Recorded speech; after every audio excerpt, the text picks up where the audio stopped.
नमस्कार, जय हिंद साथियों। एग्जाम छत्तीसगढ़ में आप सभी का स्वागत करता हूं। छत्तीसगढ़ उच्च शिक्षा विभाग प्रयोगशाला परिचारक की बेहतरीन तैयारी के लिए हम लेकर आए हैं लुसेंट सामान्य विज्ञान की क्लास।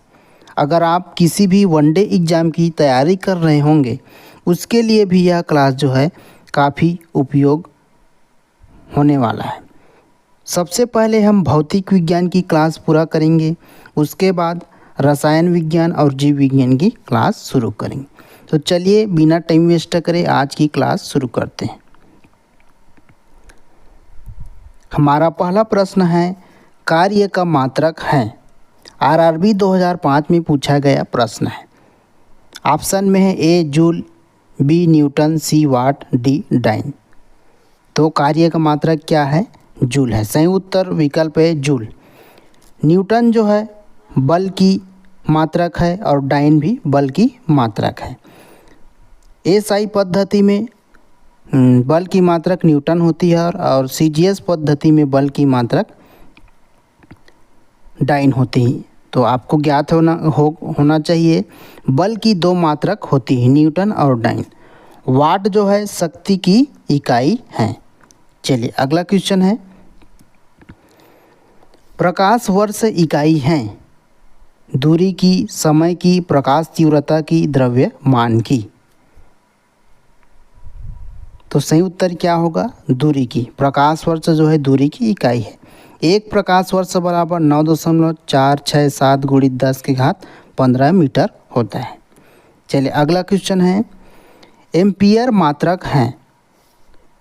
ऑप्शन में प्रकाश तीव्रता का, विद्युत आवेश का, विद्युत धारा का या विद्युत चुंबकीय क्षेत्र का। तो एम्पियर किसका मात्रक है? विद्युत धारा का मात्रक है। फास्ट तरीका से पढ़ेंगे। अगला क्वेश्चन है, निम्नलिखित में से समय का मात्रक नहीं है। समय का मात्रक नहीं है। अधिवर्ष, चंद्रमा या प्रकाश वर्ष है, इनमें से कोई नहीं। तो सही उत्तर क्या होगा? समय का मात्रक नहीं है। प्रकाश वर्ष जो है समय का मात्रक नहीं है। बाकी अधिवर्ष और चंद्रमाह जो है समय का मात्रक है। प्रकाश वर्ष जो है दूरी के मात्रक है, दूरी का मात्रक। चलिए अगला क्वेश्चन, पारसेक इकाई है। दूरी की, समय की या प्रकाश की, चमक की या चुंबकीय बल की। तो पारसेक जो है दूरी की इकाई है। याद रखना, पारसेक दूरी की इकाई है। पारसेक का पूरा नाम क्या होता है? पैरालैक्टिक सेकंड। पारसेक दूरी मापने की सबसे बड़ी इकाई है। आपको मालूम होना चाहिए दूरी मापने की 3 इकाई होती हैं, प्रकाश वर्ष, खगोलीय इकाई और पारसेक। एक पारसेक बराबर 3.08 × 10⁻16 मीटर होता है। चलिए अगला क्वेश्चन है, निम्नलिखित में से कौन सा एक सुमेलित नहीं है? ऑप्शन ए डेसिबल, ध्वनि की प्रबलता की इकाई, ये तो सही है। और बी अश्वशक्ति, शक्ति की इकाई है, ये भी सही है। और समुद्री मील दूरी की इकाई है, ये भी सही है। लेकिन डी में दिया है सेल्सियस, ऊष्मा की इकाई, तो ये गलत है। लेकिन इसका सही उत्तर यही होगा, सुमेलित नहीं है पूछा है। सेल्सियस जो है ताप की इकाई है, मात्रक है। और ऊष्मा की इकाई जो है क्या होती है? कैलोरी होती है। विकल्प डी हमारा सही होगा, जो कि सुमेलित नहीं है। बाकी 3 ऑप्शन जो है सुमेलित है। अगला क्वेश्चन है, ल्यूमेन किसका मात्रक है? ज्योति तीव्रता का, ज्योति फ्लक्स का, ए एवं बी दोनों का या डी इनमें से कोई नहीं। तो सही उत्तर क्या होगा? ल्यूमेन जो है ज्योति फ्लक्स का मात्रक है। याद रखना, ल्यूमेन ज्योति फ्लक्स का मात्रक है। अगला क्वेश्चन, पास्कल इकाई है।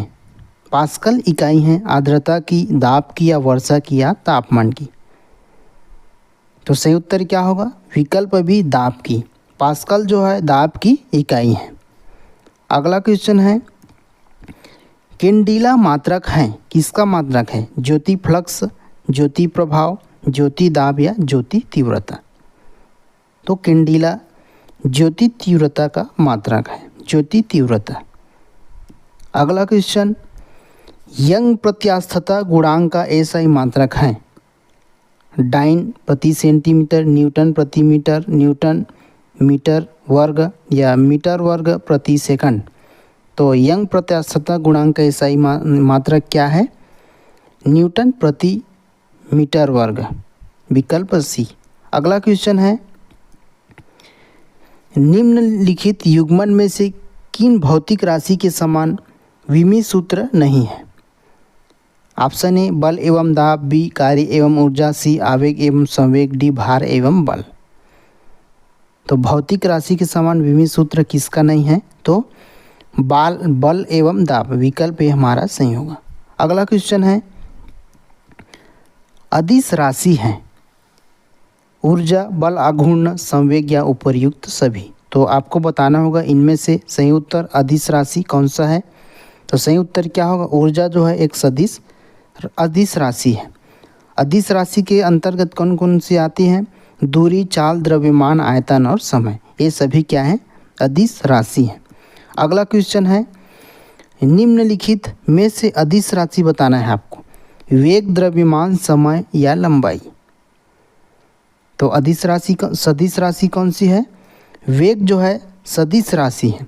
सदिश राशि के अंतर्गत बल, विस्थापन, वेग, संवेग, त्वरण, कोणीय वेग, चुंबकीय तीव्रता, विद्युत तीव्रता आदि, ये सभी जो है अदिश राशि के अंतर्गत आते हैं, सदिश राशि के अंतर्गत। अगला क्वेश्चन, पदार्थ के संवेग और वेग के अनुपात कौन सी भौतिक राशि प्राप्त की जाती है? वेग, त्वरण, द्रव्यमान या बल। तो पदार्थ के संवेग और वेग के अनुपात से कौन सी भौतिक राशि प्राप्त की जाती है? तो द्रव्यमान प्राप्त की जाती है। अगला क्वेश्चन है, शून्य में स्वतंत्र रूप से गिनने वाली वस्तुओं की समान गति होती है, समान वेग होता है, समान त्वरण होता है या समान बल होता है। तो सही उत्तर क्या होगा? समान त्वरण होता है। शून्य में स्वतंत्र रूप से गिनने वाली वस्तुओं की समान त्वरण होता है, विकल्प सी सही हो। अगर आप क्लास पीडीएफ चाहते हैं तो हमारे टेलीग्राम चैनल पर ज्वाइन कीजिएगा, आपको मिल जाएगा इस क्लास की पीडीएफ जो है। अगला क्वेश्चन है, मीथेन जिसके वायुमंडल में उपस्थित है वह है, तो किसके वायुमंडल में उपस्थित है? चंद्रमा, सूर्य, बृहस्पति या मंगल। तो सही उत्तर क्या होगा? बृहस्पति हो जाएगा। अगला क्वेश्चन है, किसी भी स्थिर या गतिशील वस्तु की स्थिति और दिशा में तब तक कोई परिवर्तन नहीं होता जब तक उस पर कोई बाह्य बल सक्रिय न हो। ऑप्शन ए न्यूटन का गति विषयक प्रथम नियम, बी न्यूटन का गति विषयक द्वितीय नियम, सी न्यूटन का गति विषयक तृतीय नियम या डी गैलीलियो का गति विषयक नियम। तो सही उत्तर क्या होगा? न्यूटन का गति विषयक प्रथम नियम। हमारा अगला प्रश्न है, रॉकेट खाली स्थान के सिद्धांत पर कार्य करता है। रॉकेट जो है, ए ऊर्जा संरक्षण, बी बर्नौली प्रमेय, सी अवोगाद्रो परिकल्पना या डी संवेग संरक्षण। आरआरबी 2003 में पूछा गया प्रश्न है, काफ़ी मोस्ट इम्पॉर्टेंट है ये। तो रॉकेट जो है संवेग संरक्षण के सिद्धांत पर कार्य करता है, संवेग संरक्षण। अगला क्वेश्चन है, अश्व यदि एकाएक चलना प्रारंभ कर दे तो अश्वारोही के गिरने की आशंका का कारण है। ए जड़त्व आघूर्ण, बी द्रव्यमान का संरक्षण नियम, सी विश्राम जड़त्व या डी गति का तीसरा नियम। तो सही उत्तर क्या हो जाएगा? विश्राम जड़त्व। हमारा अगला प्रश्न है, चलती हुई बस जब अचानक ब्रेक लगाती है तो उसमें बैठे हुए यात्री आगे दिशा में गिरते हैं, इसको किसके द्वारा समझाया जा सकता है? ए सापेक्षता सिद्धांत, बी न्यूटन का प्रथम नियम, सी न्यूटन का दूसरा नियम या डी न्यूटन का तीसरा नियम। तो सही उत्तर क्या हो जाएगा? विकल्प बी न्यूटन का पहला नियम द्वारा समझाया जा सकता है। न्यूटन की प्रथम नियम को जड़त्व का नियम भी कहते हैं, ये भी याद रखिएगा। अगला प्रश्न है,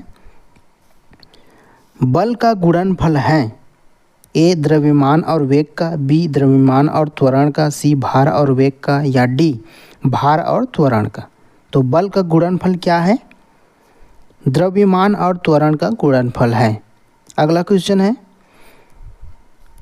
शरीर का वजन ए पृथ्वी की सतह पर सभी जगह एक समान होती है, बी ध्रुवों पर अधिकतम होती है, सी विषुवत रेखा पर अधिकतम होता है, या डी मैदानों की तुलना में पहाड़ियों पर अधिकतम होता है। तो सही उत्तर क्या हो जाएगा? विकल्प बी ध्रुवों पर अधिकतम होता है। शरीर का वजन जो है ध्रुवों पर अधिकतम होता है। अब अगला प्रश्न है, एक खगोलीय इकाई निम्न के बीच की औसत दूरी है। एक खगोलीय इकाई निम्न से किसके बीच की औसत दूरी है? पृथ्वी और सूर्य, पृथ्वी और चंद्रमा, पृथ्वी और सूर्य, और प्लूटो और सूर्य। तो सही उत्तर क्या होगा? पृथ्वी और सूर्य। एक खगोलीय इकाई जो है पृथ्वी और सूर्य के बीच की औसत दूरी है। जैसे कि आप देख रहे हैं सूर्य और पृथ्वी की औसत दूरी, उसको खगोलीय इकाई, पृथ्वी और सूर्य एक खगोलीय इकाई निम्न के बीच की औसत दूरी है। तो विकल्प है पृथ्वी और सूर्य। अगला प्रश्न है, ब्लैक होल के सिद्धांत को प्रतिपादित किया था, किसने प्रतिपादित किया था? ए सी वी रमन ने, बी एच जे भाभा ने, सी एस जयशंकर ने, डी एच खुराना ने। तो ब्लैक होल सिद्धांत के प्रतिपादक कौन थे? एस चंद्रशेखर थे, एस चंद्रशेखर। अगला प्रश्न है,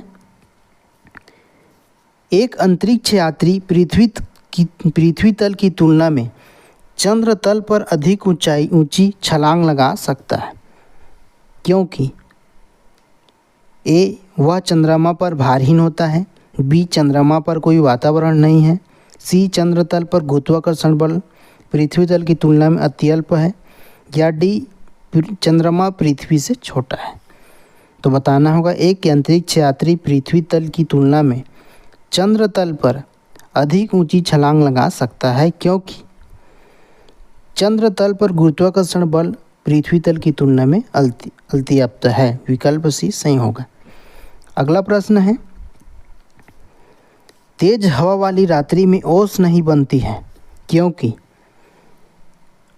ए वाष्पीकरण की दर तेज होती है, बी हवा में नमी कम होती है, सी तापमान ऊंचा रहता है, डी आकाश साफ नहीं होता है। तो सही उत्तर क्या होगा? वाष्पीकरण की दर तेज होती है। तेज हवा वाली रात्रि में ओस नहीं बनती है, क्योंकि वाष्पीकरण की दर तेज होती है।